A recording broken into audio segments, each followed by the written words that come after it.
کون ہو تم؟ میں نے حیرانگی سے اس سے پوچھا۔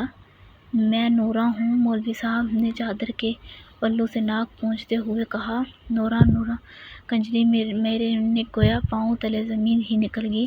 میں نے ادھر ادھر غلام شبیر کی تلاش میں نظریں دوڑائیں، مگر وہ تو نبیل کی محرم پٹی کر کے اور اس کو اس کے گھر چھوڑنے کے بہانے نہ جانے کہاں غائب تھا۔ جی نورا، اس نے نظریں جھکائے اپنے نام کا اقرار کیا۔ مجھے کچھ دیر کے لیے اپنے منہ سے نکلنے والی اس کی گالی جیسی عرفیت پہ شرمندگی ہوئی، مگر پھر خیال آیا کہ وہ طوائف تھی اور اپنی بری شہرت کی ذمہ دار شرمندگی اس کو ہوئی چاہیے تھی، مجھے نہیں۔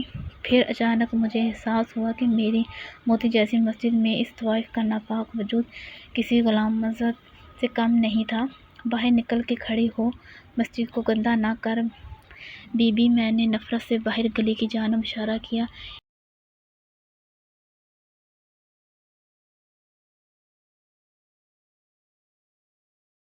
اس نے کچھ اس حیرانگی سے آنکھیں اٹھا کر میری طرف دیکھا کہ جیسے اسے مجھ سے 1 روپے کی امید نہ ہو۔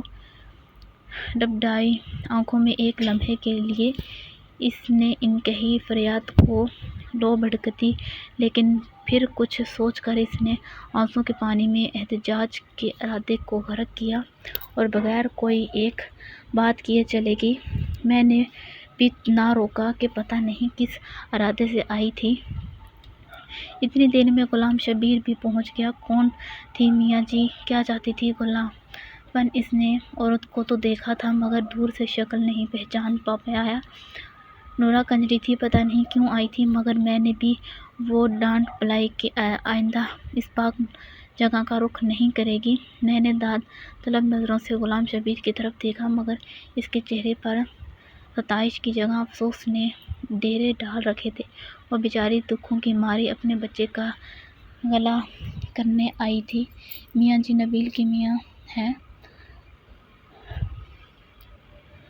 بچے کی چوٹ برداشت نہیں کر سکی اور آپ نے اس غریب کو ڈانٹ دیا۔ غلام شبیر نے نورا کو وکالت کرتے ہوئے کہا۔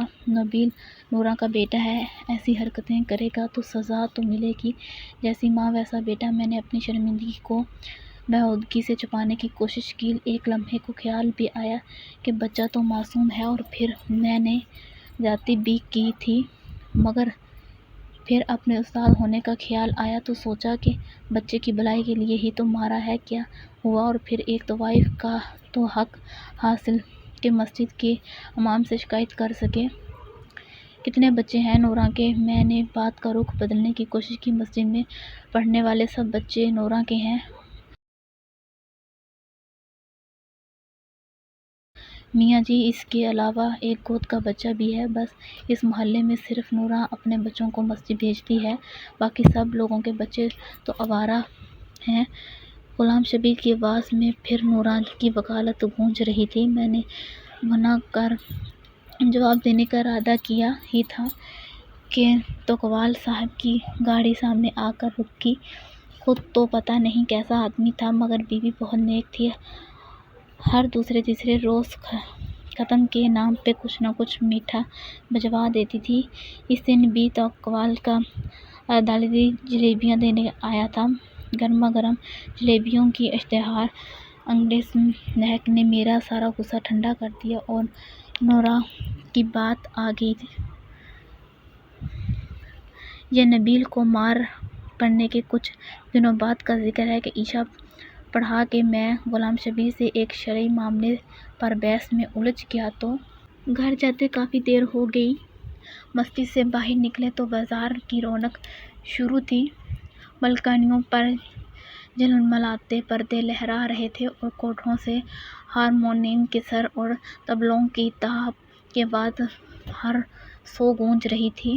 پان، سگریٹ اور پھولوں کی دکانوں پر بھی دھیرے دھیرے رش بڑھ رہا تھا۔ اچانک میری نظر نورا کے گھر کے دروازے پر جا پڑی۔ وہ باہر ہی کھڑی تھی اور ہر آتے جاتے مرد سے ٹھٹھے مار مار کر گپیں لگا رہی تھی۔ آج تو اس کا روپ ہی دوسرا تھا۔ گلابی رنگ کا چست سوٹ، پاؤں میں سرخ گر گلابی، ننگے سر پہ اونچ جوڑا، جوڑے میں پورے موتی کے پھول، میک اپ سے لدا چہرہ، گہری سوکھ لپسٹک، آنکھوں میں مسکارے کے اوٹ سے جھانکتی ننگی دعوت، لا حول ولا لا قوت۔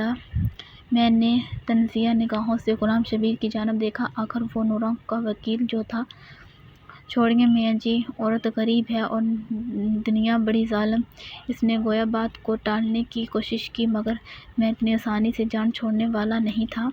یہ بتاؤ میاں، جب اس کے گاہک آتے ہیں تو کیا بچوں کے سامنے ہی؟ میں نے معنی خیز انداز میں اپنا سوال ادھورا ہی چھوڑ دیا۔ میاں جی، ایک تو اس کے بچے صبح اسکول جاتے ہیں اور اس لیے رات کو جلدی سو جاتے ہیں، دوسرا مہمانوں کے لیے باہر صحن میں کمرہ الگ رکھا ہے۔ غلام شبیر نے ناگوار سے لہجے میں جواب دیا، استغفر اللہ۔ میں نے گفتگو کا سلسلہ وہیں ختم کرنا مناسب سمجھا، کیونکہ مجھے احساس ہو چکا تھا کہ غلام شبیر کے لہجے سے